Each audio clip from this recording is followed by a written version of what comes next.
Did I tell you about the bathroom at school? The bathroom incident? Mm, maybe. Elaborate. Okay. I'm lying. You Well, did, but I want the audience to hear about it. okay. I remember messaging the minions immediately after being like, how do I come back from this? I feel like I can't. So in all my classes are in one building, and the building is 6 stories, and the bathrooms are staggered in kind of a strange way. So some floors have both gender bathrooms, some of them only have one.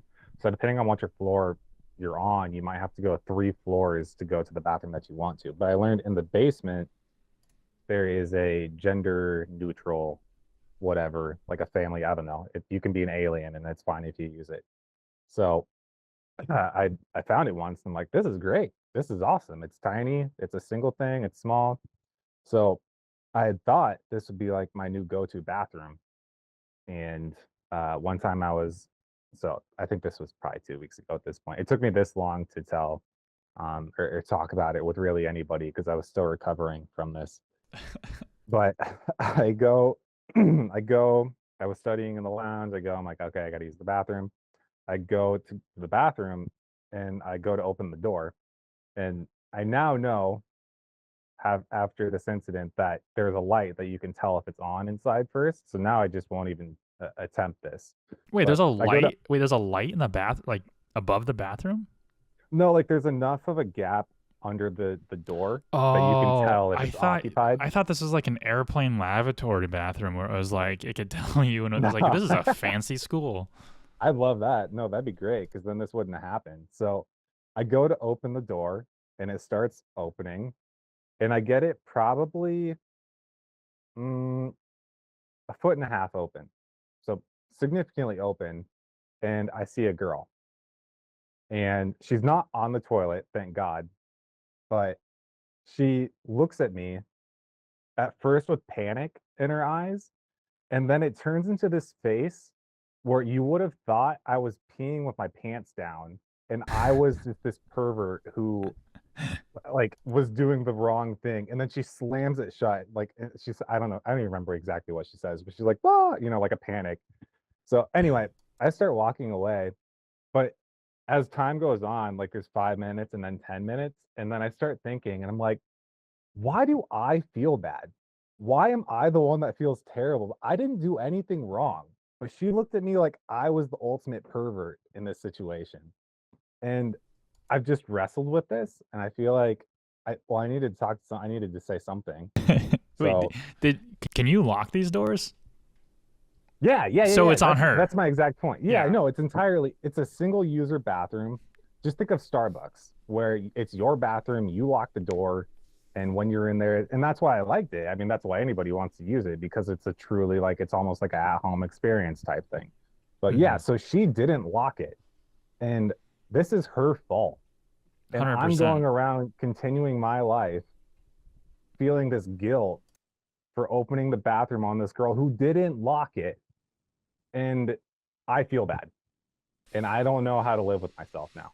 That's on her. I remember you telling the story, but I don't remember like the details of how she like slammed the door on you Yeah. and like I had a similar experience. I think it was in high school. I went to the bathroom and I walk in and I just remember thinking, where are the urinals? I was like, there's a lot more stalls in this room than I remember. And then I looked at the sink and there was this girl who was washing her hands, and then she just like looked at me through the mirror, and I looked back at her and our eyes met, and I just remember going like, oh, light bulb. Like this is I verbalized, I said, this is the girls' bathroom. And she just like goes, yep. And I was like, yeah, it makes sense. And then I just like walked out and just left. But like I didn't feel bad about it at all. I was like, whatever, I made a mistake. I think you handled that as well as you possibly could. I don't know how you do that even better. I think if you just go through life and you make it apparent that people make mistakes all the time, just acknowledge your mistake and move on. If people Mhm. don't understand that you made a mistake and walked into the wrong room, just say it. Like, if they don't understand, that's on them if they don't understand. No. Lauren, For my situation, the girl's face is just burned into my brain because, and there's like not enough time to recover and like explain or change anything. It's just, I have to live with this. I have to live with this. Like, I feel bad, even though I'm not usually a person who's like, it's not my fault. Like, if it's my fault, I'll take blame. I'm totally down to do that. But I'm like, you didn't lock the door, girl. Don't look at me like this. yeah. Anyway, you're saying Lauren. Oh, I started off with Lauren, but I was going to start it off a different reason. There's well, Lauren and I do go to a fair amount of clubs, and there's always a super long line for the girls' bathroom, and there's never a long line Yeah. for the guys because we just pee in a trough. So, so like guys, sometimes girls will like they'll be brave and they'll just skip the girl line and walk through, go to the guys' bathroom, and they'll just find a stall that's open because most guys aren't using, or they're not pooping at a club. Yeah.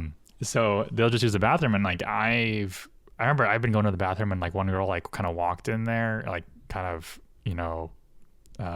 just checking things out, and I was like, hey, the stall's open, you could just go into there.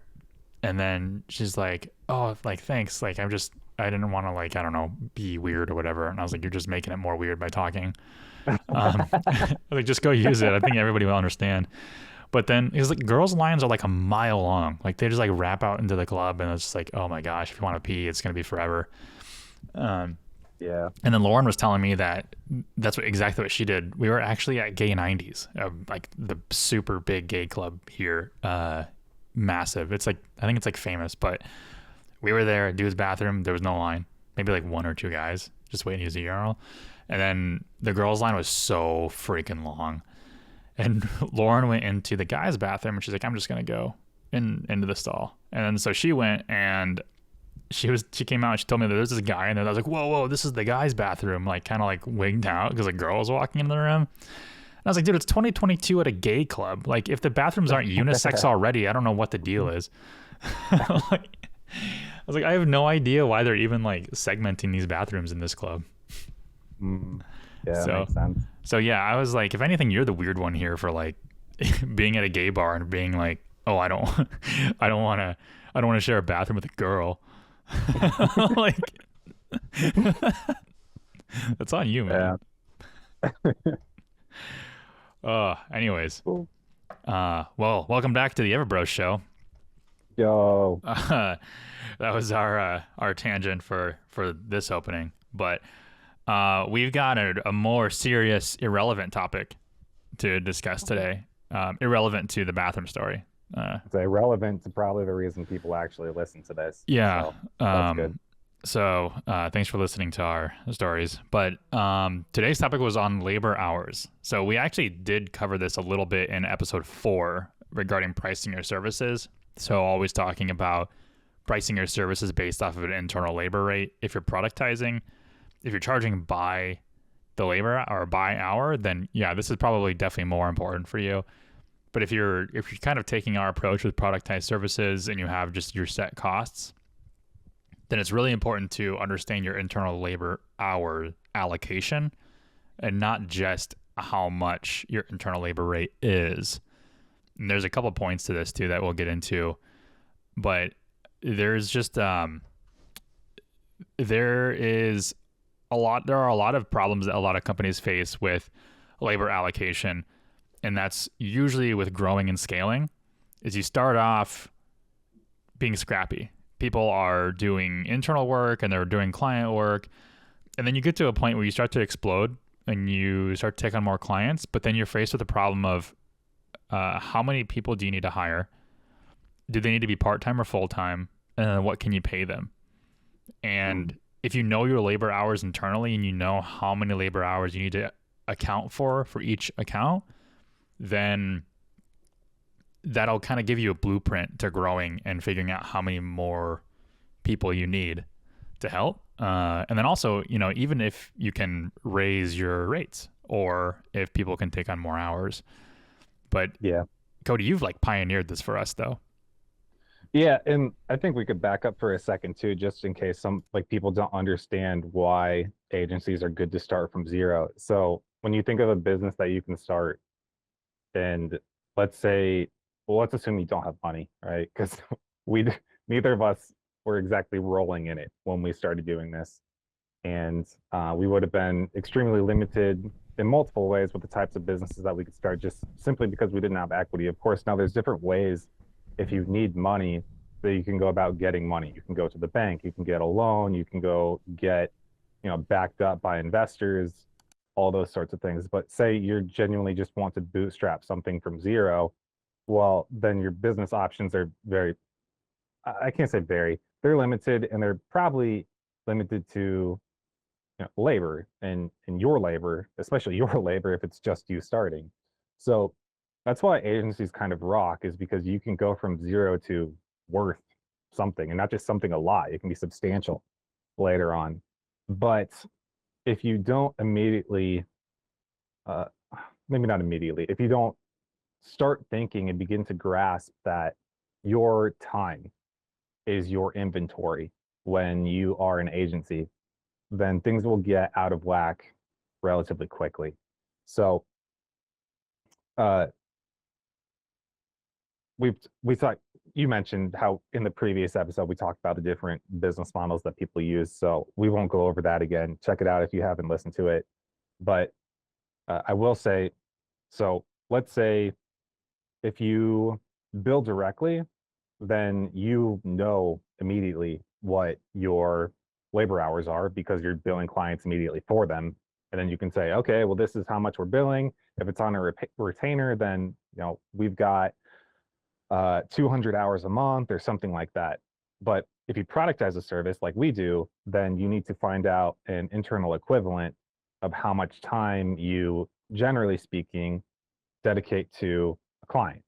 So I say generally too, because that's kind of, we love productized services. That's why we talk about them so much, is it is flexible. If you have an account that's doing especially well and isn't requiring a ton of attention, you don't have to use the entire amount of time you internally dedicate to it.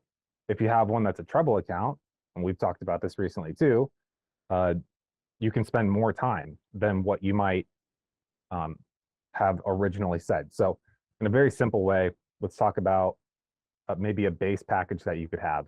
And let's say it's a basic SEO package. You dedicate 8 hours or 12 hours a month, and that's how much you're willing to do. And you sell it as a productized service. So internally, based on whatever your labor rate is, you, well, you can do it either way. You can do it one way or the other. You can work it in either direction. So you could say, okay, well, I've got 8 hours to dedicate to this, and I'm just starting out.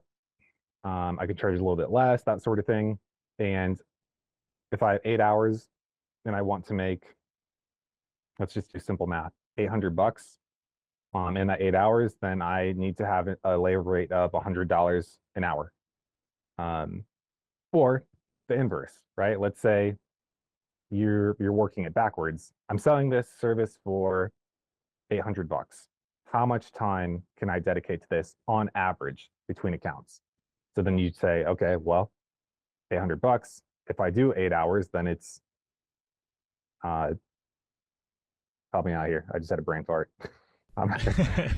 This is embarrassing. I'm like, math, come Wait, on. so if you're $100 an hour and you have 8 hours and you do 8 hours, you allocated $800 of internal labor rate. Yeah, but I think it was flipped, right? If you want that rate of $100 an hour, that means you dedicate 8 hours to it. So Yeah, then you can adjust or flex it either way. If you want to become more profitable, get more efficient with your time, or so just generally speaking, that's the yeah. So like concept that if people. you allocate 8 hours and you only do 4 hours, you essentially have a net profit of $200 an hour on that account. Yep, yeah. So I want to talk about a little bit further though, and this is a very uh, technical way to think about it, and I think that's a good thing and how you should think about it.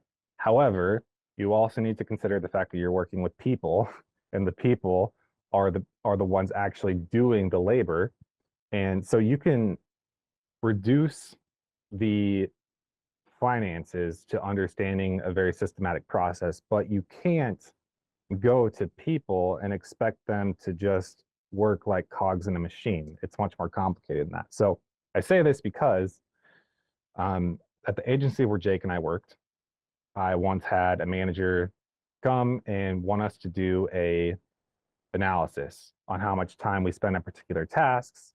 And I assume because she wanted to determine like a an ideal rate and how to scale this, right? So no explanation was given. I don't know why we To were be expected fair, to do to be this. fair, it wasn't like just unless it was early on before I came on. It wasn't just her department that was doing that. It was like every department, and but the way they were going about it was so stupid. Yeah, like you got to explain what's going on. Don't assume people are just dumb. And if you also don't explain why it's happening, we do this with tracking time. And this is extremely important because I will be the first to tell you I hate tracking time.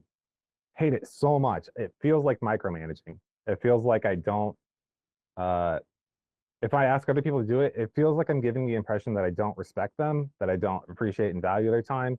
And I every time always remind and tell them, we're not doing this to micromanage. The goal of this is not to uh, be deep into your life. It's to make sure that we are doing what we need to be profitable, to pay people accordingly, and to keep the business in a good place.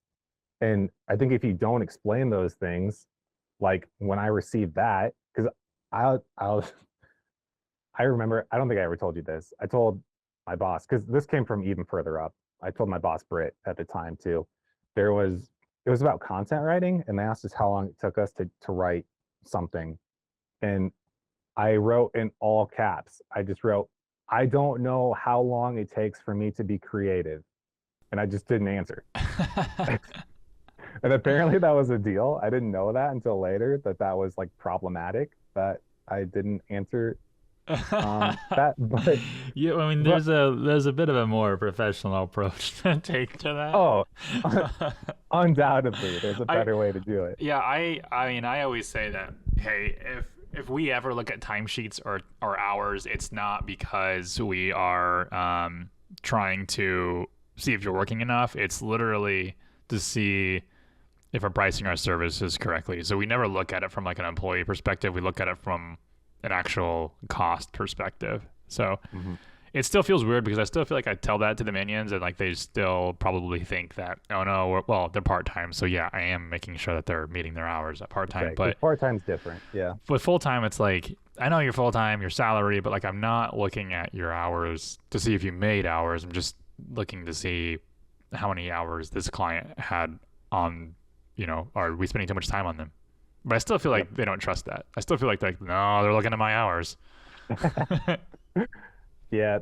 Well, yeah. And for full-time it is different because then you can get to the point too of just, okay, well, is everything else okay? Is everything else good? Because if so, I don't care. We don't care. It's not something to care about. If all other things are good, then that's not a sticking point. But it could be if other things aren't good, and then that's also pointing out to like, okay, well then why aren't they? And it's probably going to show up there in some way or other. So, um, so anyway, I say that because uh, that was a situation where I don't even know how that played out, other than it wasn't good because either the there's layers of this. Okay, I'll just keep going. The simplest way to think of it is, well, what was happening there was we were overworked. and and something was wrong with the number of hours that was expected of people. And uh, somewhere along the process, something went wrong and too much was demanded and expected, and it was not reasonable. Now, why? I don't know. I wasn't important enough to know. I was a minion, I was a peon, I was just doing my job. And I got to the point where I was doing 60-hour weeks and was like, I won't do this anymore. Um, and I know that's normal in many agencies, but we don't do that. So And we don't want that to be normal because that's not a healthy way to live, Yeah, I mean, especially when you're making garbage in money. theory, like when someone's salary, even their part-time salary, like you pay like, I mean, it's illegal in the U.S., but like if they were overseas or whatever, and you paid someone, I don't know, $200 a week or something, um, and like that was a salary, and it wasn't like an hourly thing, and you could really exploit that person forever, and it doesn't, your labor rate doesn't really matter because it's what you're paying somebody to render a service, and you know the more work you can get out of them, the better. However, this, I guess our topic is more about, you know, allocating labor instead of labor rate is like two different things. So like allocating labor is one, it shows you where you can grow and add employees. And the other thing, the other side of that is making sure that you are allocating enough labor to individual employees to where they don't hate themselves and they actually have a very healthy work-life balance, and then client work to internal work balance. Sorry Yeah. to interrupt. You were on a good topic. I just want to throw that in there. Yeah, no. I can't remember the original thing, but that was another point that I wanted to hit on. So I'll keep going with that.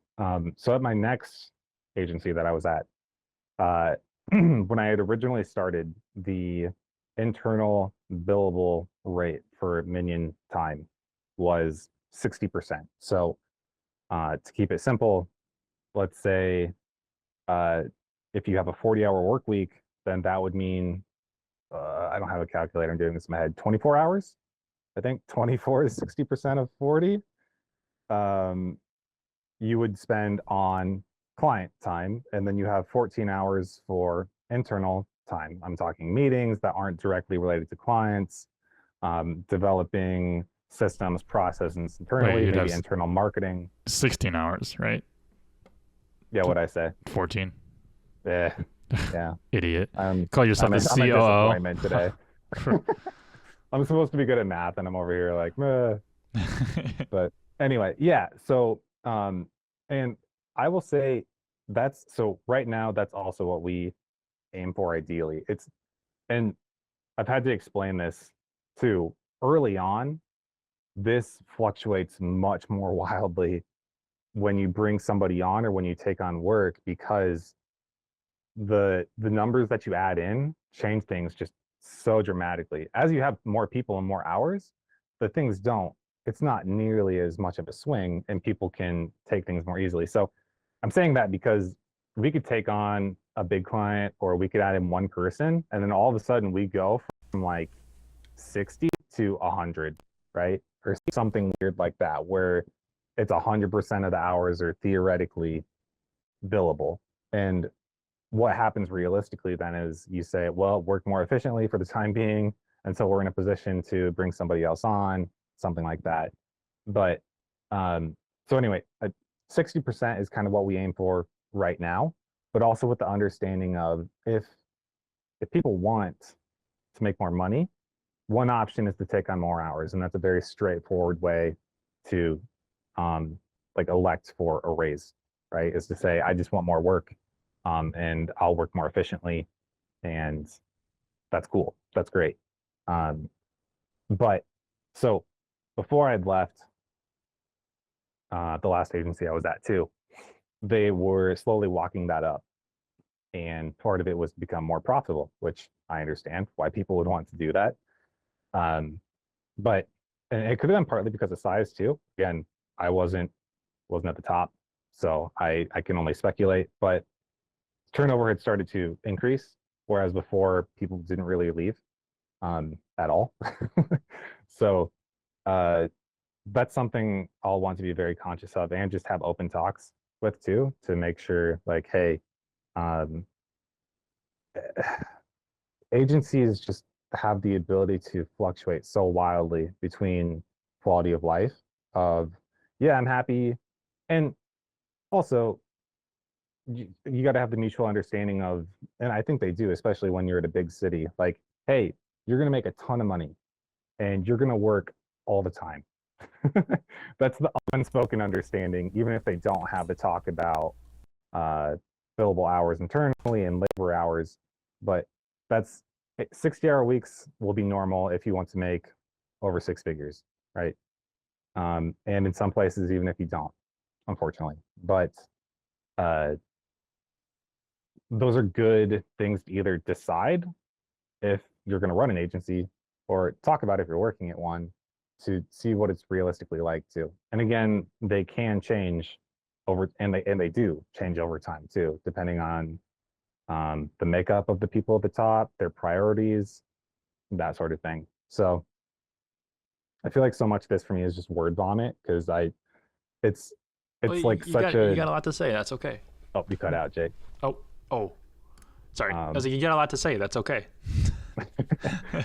um, but yeah, I mean it's just word vomit for me because uh, I've showed you before my caliper test results about how I have a personality of an executive except um, very high empathy. So I spend that's like my one redeeming quality. I spend like too much time thinking about some of these things in a not necessarily productive way, and I just feel too much. So, um, I, that's also why I constantly check. I'm like, "How you doing? You okay? We good? You're good? Everything's good? Great." Um, but I do it more than I need to, and that's also why I think about with this stuff too. Well, I think it's healthy. Like I like the idea of being like, you know, hey, we realize that the amount of clients or accounts that you're on is exceeding 60%, Yes. and we have to hire to help Hmm. out, or the owners have to start taking in some more responsibility, and that Hmm. just kind of cultivates a really healthy employee dynamic to where like our employees will stay on longer because they're not overworked, and we just maintain that good reputation um, with that. But also more importantly, it really does give us a blueprint when to hire. I was talking to a guy who wants to come on and work for us, um, and he's like, yeah, even if it's a free internship, doesn't matter. Like, I just want to like learn what you guys do and be involved in the business. And so I'm not one of those guys that likes to just say, yeah, sure, we'll keep you in mind, and then like never reach out. So I was like, okay, well, man, here is the full status of where we're at in our business.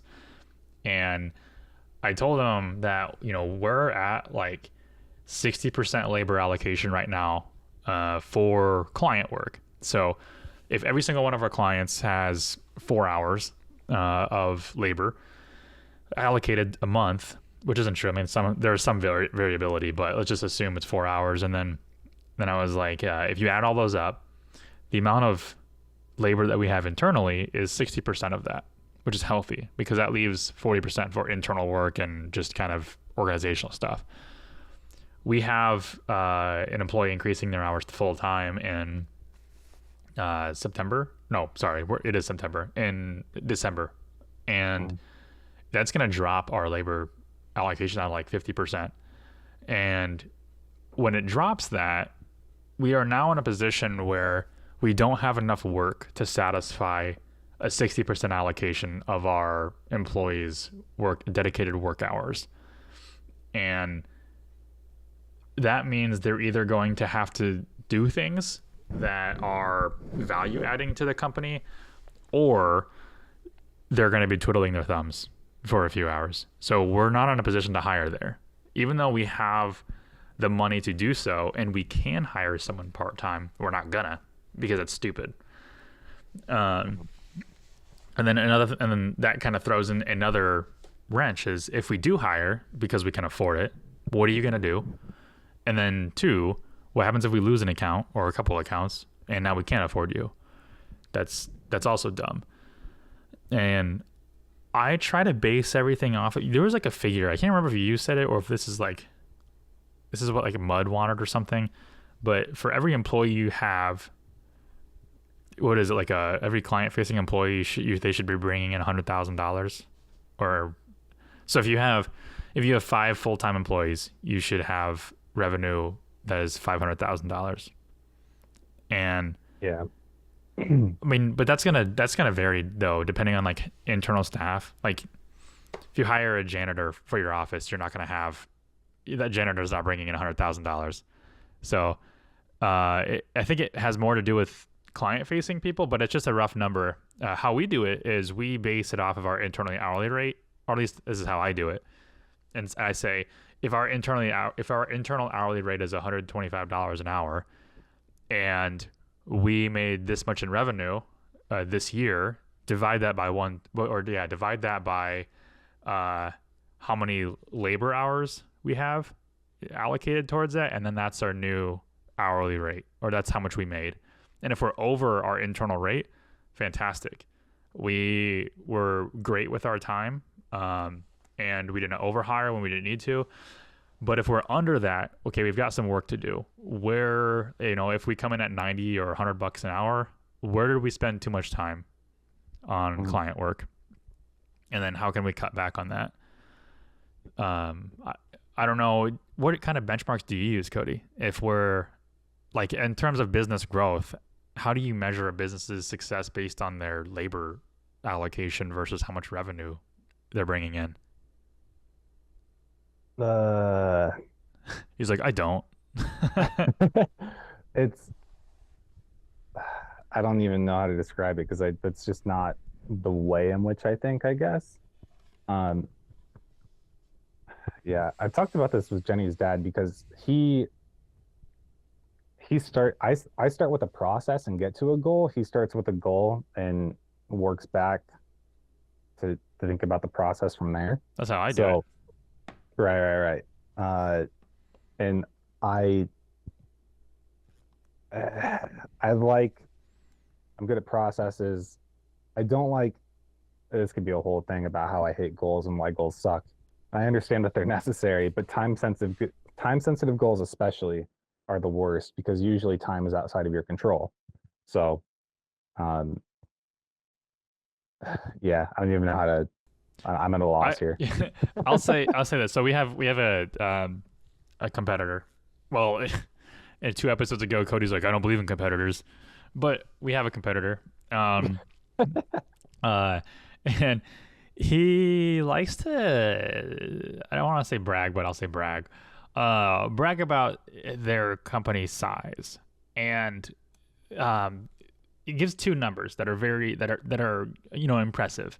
One of them is they do $500,000 a year, so 500,000, and the other one they have a staff of 20. And I'm thinking, just looking at those numbers, like, yeah, those are cool. But then if you do the math, you're like, these are terrible. This is an awful business model. I would never buy into this. Okay. So I did some quick math, and just to frame this in a little perspective. So I think I did our labor hour calculation, and we're coming in close to, we're between $175 and $200 an hour labor hour, which means we have room to grow. We have room to either add salary, or we have room to add people on board and have the owner still take home some. Okay, so let's just say they have $500,000 in revenue. They have 20 employees. If every single one of those employees made $10 an hour, so that every single one of them, even the owner, worked part-time, they only work 10 hours per week. So even the owner, so if every 20 employees only work 10 hours per week, what that comes down to is that's $52 per labor hour. So what you do is you take your 20 employees, you multiply them by 10 hours per week, and you multiply that by 4. That gets you 800 labor hours per week. And then you multiply that by 12, or 800 labor hours per month. You multiply that by 12, that gives you about 9,600 labor hours per year. And then you divide that by your revenue, $500,000, and that's going to get you $52 per labor hour. So what this means is the company has a gross profit after labor of $52 an hour. And if you notice, the owner will get the gross profit, we'll get the profit. So at this, the owner is maxing out at $100,000 a year with no profit, no bonuses, nothing. We didn't even calculate just standard overhead. So even if your overhead is only 10%, which is very low, that's what our overhead is without payroll. Even if it's without a physical office. Yeah. Yeah. We talked a little bit about this in the recession proofing episode, I think last episode. But if it's only 10%, that brings you, back up for a second. So if you're $50 labor hour and every employee only makes $10 an hour, that's going to bring you down to $42 per labor hour that you're making after payroll, or that the company is making after payroll. And then if you take out expenses, and then when we're only assuming expenses are 10%, then that brings you down to $37-ish per hour after all of payroll and expenses, which means the maximum the owner can take home is $74K a year before taxes. And that leaves you no room to grow, no room to add anybody, and no room for bonuses, even for yourself. It also leaves you no room for additional expenses or marketing or anything. So in my mind, if you brag about $500,000 a year, you should only be bragging about having 5 employees with that. You say you have 20 employees. I'm like, what are you doing? You are running your business into the ground, brother. Well, yeah, you position it that way too. If you said, "Hey, Cody, how would you like to have a business where you make 70K with 20 employees?" I'm going to say, "No, thanks. Go away." Like I don't want to be in charge of 20 people making that little money. I mean, now that I'm not saying it's bad money, but it is to manage 20 people. Yes, I would say that's very bad money Oh to be yeah. in charge of that much. If you're working for a company and you're managing 20 people, like your salary should be 6 figures. Yeah. And in this model, you can't pay someone 6 figures. Like your maximum, your highest paid employee would be like 40K. I wanted to clarify a couple things too, though, because people like it could potentially look bad to say, well, our goal labor hours, if it's 125, why are we up to 175 or higher? So when it comes to minion pay, employee pay, we base that off of monthly recurring revenue. And we do that because it's much more safe, secure, and stable. And if we didn't do that, we would put ourselves in a position where pay would become dependent on our ability to acquire business that's one off. And that's a very scary thing. And I don't, granted, we also hand out bonuses twice a year too, as a percentage of our profit. So that's another type of incentive structure that we have too. So they do see when we get those one-off jobs that they also help out with too. And then we also have that buffer too when it's 60% of billable hours. We're again basing that off of monthly recurring, the stuff that's locked in. So yeah, things are higher, and that's because we've done a lot of one-off jobs. But to be fair, you and I are also the ones doing a lot of those one-offs because they take advanced stuff that's not easy for our employees to do yet. Because it's not all just one-off jobs though. We do have the one-off jobs that are more custom, but it's also onboarding, which are technically one-offs, yes, yeah. but they're like leading into monthly reoccurring. But we don't factor in monthly onboarding into a lot of things. We don't factor it into our capital expense allocations, and we don't factor it into just kind of business planning in general. Mm-hmm. Yep. Yeah. I mean, we basically base how we're going to pay off of what we feel is stable and secure and solid. And the other thing I wanted to bring up too, though, was about us getting to a point of offering full-time jobs and that sort of thing. Given our size, which is still rather small, those turn into discussions too. I mean, discussions that we lead, yes, but also explaining the situation so that there's some level of transparency. Not too much so that it scares them. We don't want to scare people.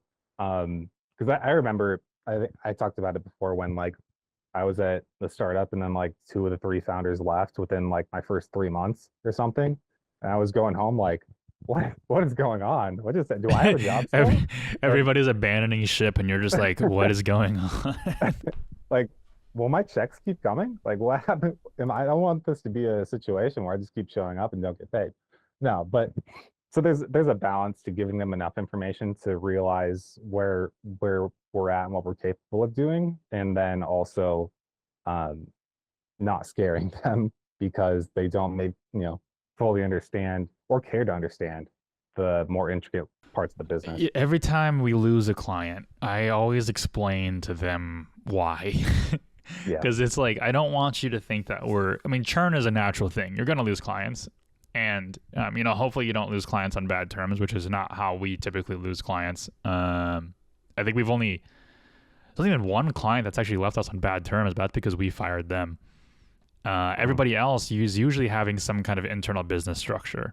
They quit monthly marketing because they can't handle the leads, which is a good and a bad problem. It's bad because we don't get their money. It's good because they're growing and our marketing is effective for them. The other situation that they quit, we just had it recently. Someone sold their business to someone else to go work for their dad, which is awesome. Cool. They got a really big paycheck, but we also lost a client in the process. Mm-hmm. And so when things like this happens, I just open up the Google Meet or the Google chat.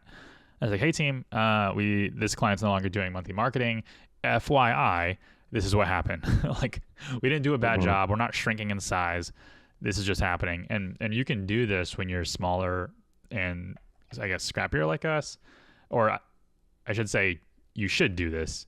When you're bigger and you have tons and tons of accounts and tons of employees, it doesn't really matter. I mean, you lose some, you win some. And for us, it's important because we're leading into having an employee go full time, and her hours going full time is contingent on where we are at in our MRR and our labor allocation. As we can't make decisions just because she deserves it, which she does, but we could make things worse for all of our employees if we make decisions like that aren't numerically backed. Yep.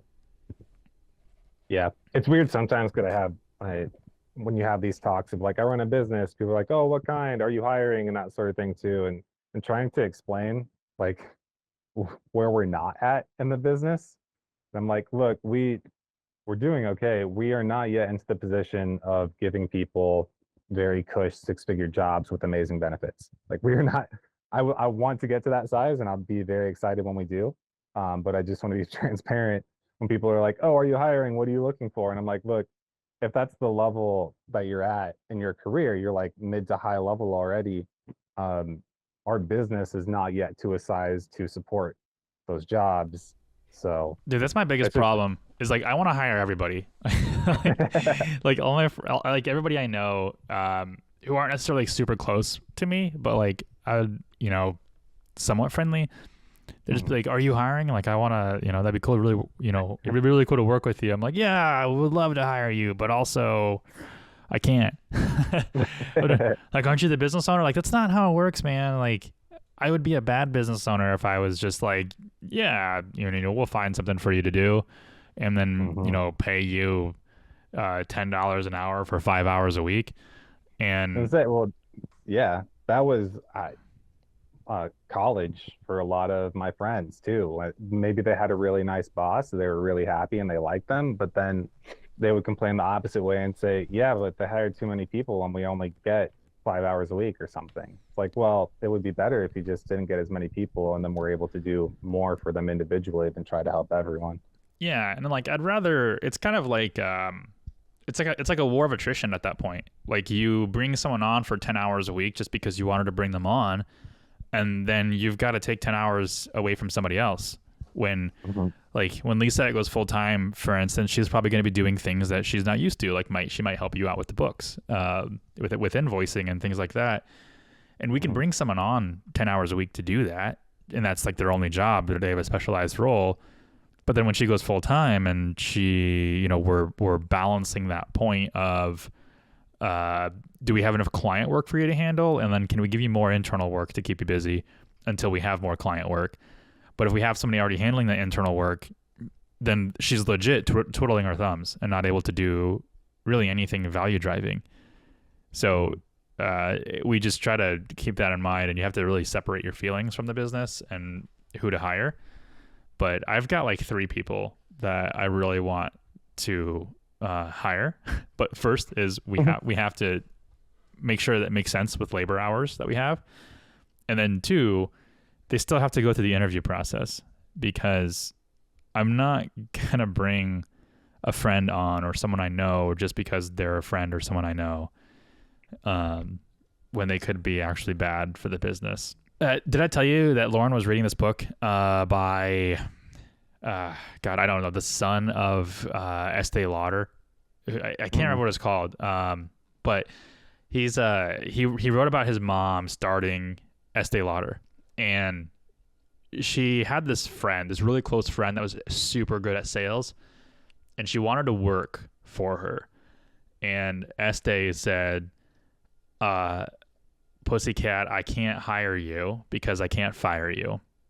And Mm. it's called I think it's called like the Pussycat Clause, and it's basically says that if you can't fire somebody, or if you're gonna have trouble firing somebody because of who they are in your life, you shouldn't hire them.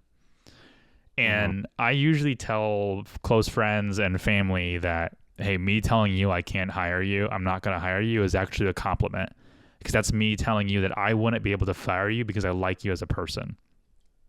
But You it's know, I do the opposite, right? Like, you know what I've said when, because it oh doesn't yeah, happen often because most people know me well enough at this point. But the first thing I tell them, and it usually works, is when they're like, "Hey, job hire," and I'm like, "Yeah, the first thing I want you to know is I'm the opposite.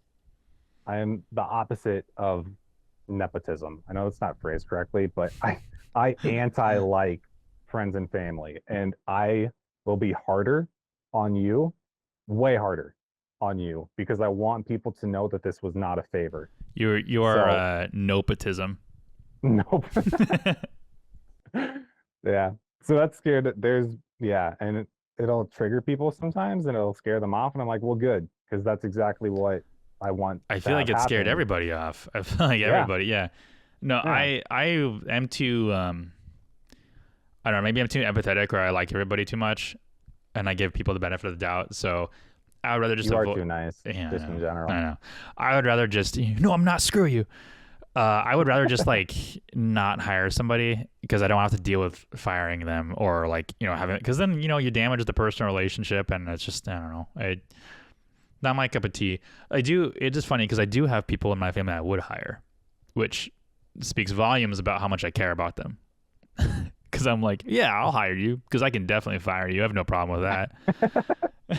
So it's like, it's almost like if you're a friend or a family member of mine, and I do let you go through the interview process, you should be worried about our personal relationship.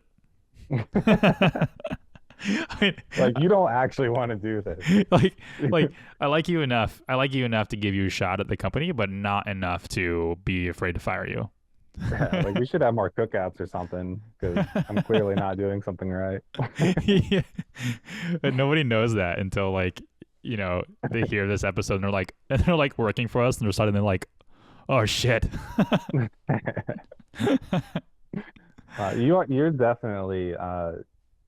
You're definitely a accommodating guy. Like I think you're willing to help people and go out of your way and stuff. And there Yeah, are times when like you do stuff and I'm like we've joked around with it before where I'm like, yeah, I wouldn't do that for my family, man. oh, Like, that was when Lauren's brother got that dog, and we're like, yeah, we can watch it for six mm, months until you find a new place. yep. Um, and that was just in the interest of the dog, of course. But Mhm. you're like, yeah, I don't think I would do that.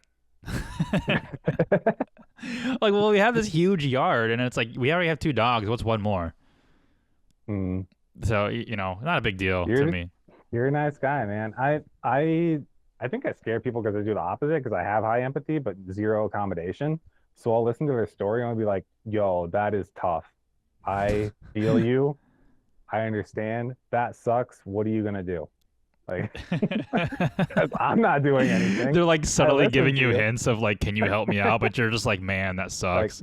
yeah, no, that's tough. I don't know how you're gonna deal with that. I Yeah, don't know how no. I would deal with that, but I know I wouldn't ask for help. I would do that myself because I that's what you should do. Yeah, I usually try to help people out because I always imagine myself in their shoes. Like, what, would I be seeking help? But there are situations where I'm like, nah, you're on your own. And it's usually if Yeah. like you annoy me or like you ask for my help too much. Um, then I'm just kind of like, okay.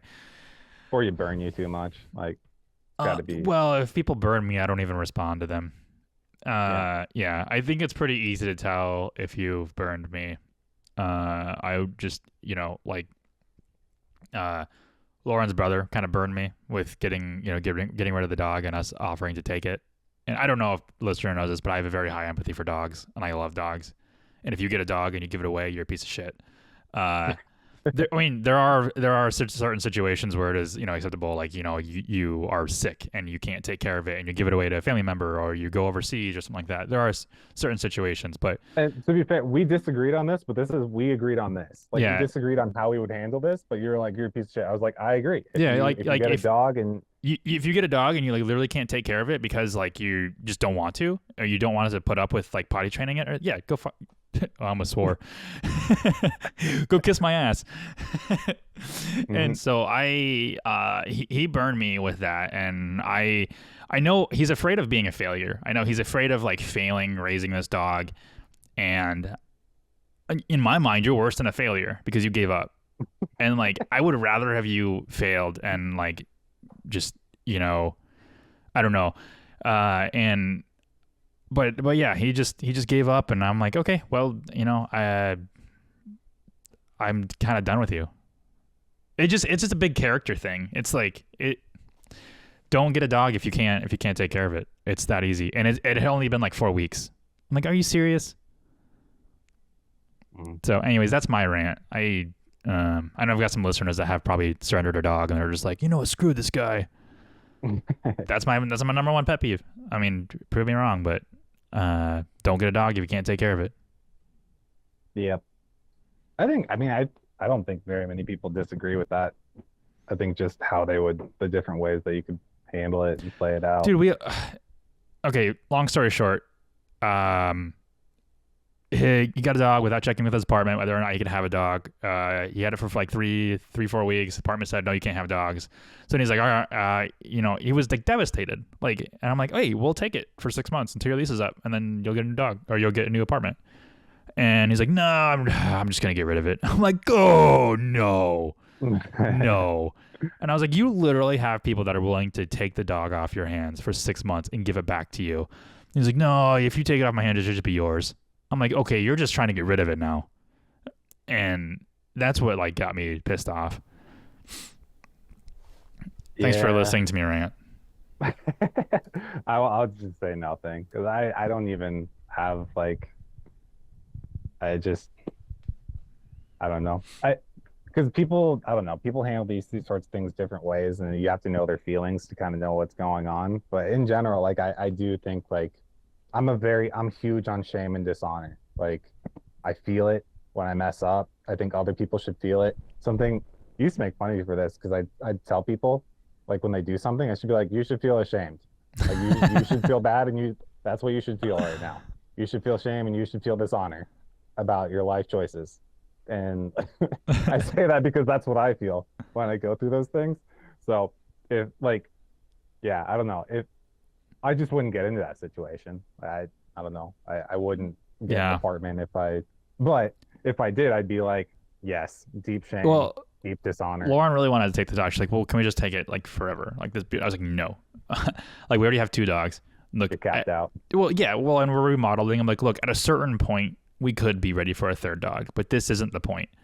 And like, we're financially stable. We have a really nice size yard. We're good. But we're not gonna make a decision based off of feelings or emotions right now. If we get a 3rd dog, it's gonna be thought out. And this is exactly what we did with our 2nd dog, and it worked out great. Yeah, things were tough for a little bit, but like, with everything that's going on right now, we don't have the time for a 3rd dog, and we will. Maybe it'll be 6 months from now, but it's not the right time, and that's the logical decision making that you should go through when deciding something like that. Just like hiring employees. Just like labor hours. Thank you for listening. Yep. All right, let's wrap it up. Or make sure you know your labor hours. Let's start over. All right, let's wrap it up here. So, really important thing to keep in mind is how many labor hours you have internally. Make sure you're not overburdening your employees, and then assign an allocation to your client labor hours versus internal labor hours. Ours is 60-40. We want our employees to be at 60% labor hour capacity. Could be slightly above, could be slightly lower, but right around that mark, it's pretty healthy. And then that'll give us a blueprint, whether or not that we can hire, give bonuses, give raises. But also keep in mind how many labor hours you're allocating towards client, given how much your clients are paying you. So if you're closing out the year at $500,000 and you've got 20 employees, you're doing something wrong. You're doing something horribly, horribly wrong. Go back to episode 1 and start this entire series over. Know your labor rate. That's important too. That's also a part of it, is knowing your rate and sticking with it as close as you can. Absolutely.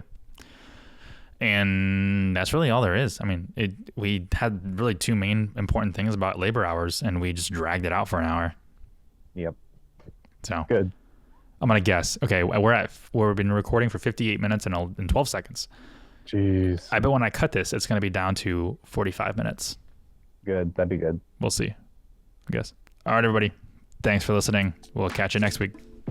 See ya.